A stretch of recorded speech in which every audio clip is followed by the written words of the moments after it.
Friends, welcome to our Kongu Tamil YouTube channel. சில இலக்குகள் பெரிய சாதனை.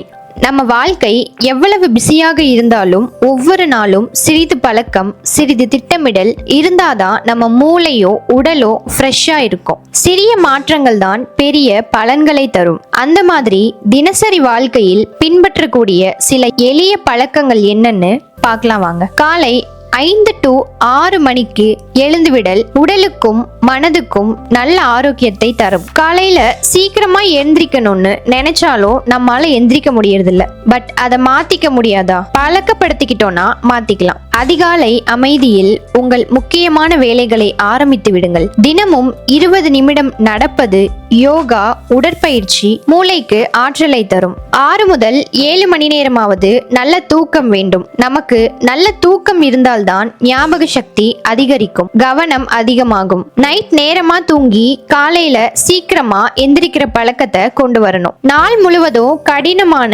முக்கியமான ஒரு வேலையை முதலில் செய்து விடுங்கள். பின்வரும் வேலைகள் எளிதாக இருக்கும். ஒரே நேரத்தில் பெரிய விஷயத்தை முடிக்க நினைக்காதீர்கள். உதாரணமாக, நீங்கள் ஒரு புத்தகம் எழுத வேண்டும், அல்லது 10 கிலோ எடையை குறைக்க வேண்டும், ஒரு பெரிய வீடு கட்ட வேண்டும், அல்லது ஒரு தேர்வுக்கு தயாராக வேண்டும் என்று வைத்துக் கொள்ளலாம். இந்த மாதிரியான பெரிய விஷயங்களை ஒரே மூச்சில் முடிக்க முடியாது. வேலைகளை 25 முதல் 30 நிமிட சிறு பகுதிகளாக பிரித்து செய்யுங்கள்.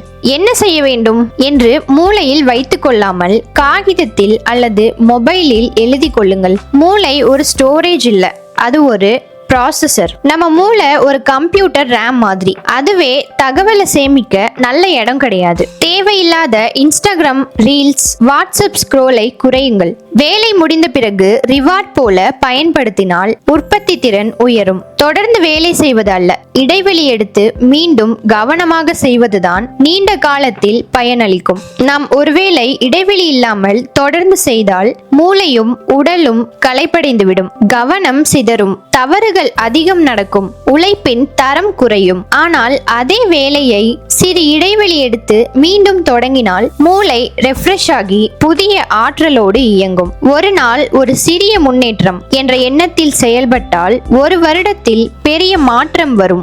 நண்பர்களே, நம்ம வாழ்க்கையில் பெரிய சாதனை செய்யணும் என்றால் முதலில் சிறு இலக்குகளை வெல்ல கற்றுக்கொள்ளணும். சிறிய பழக்கங்கள் தான் நம்ம நாளை வடிவமைக்கின்றன. இன்று முதல் சிறு இலக்குகளை அமைத்துக்கொண்டு அதை பின்பற்ற தொடங்குங்க. நாளை உங்களுக்கே உங்க முன்னேற்றம் ஒரு ஆச்சரியமா இருக்கும்.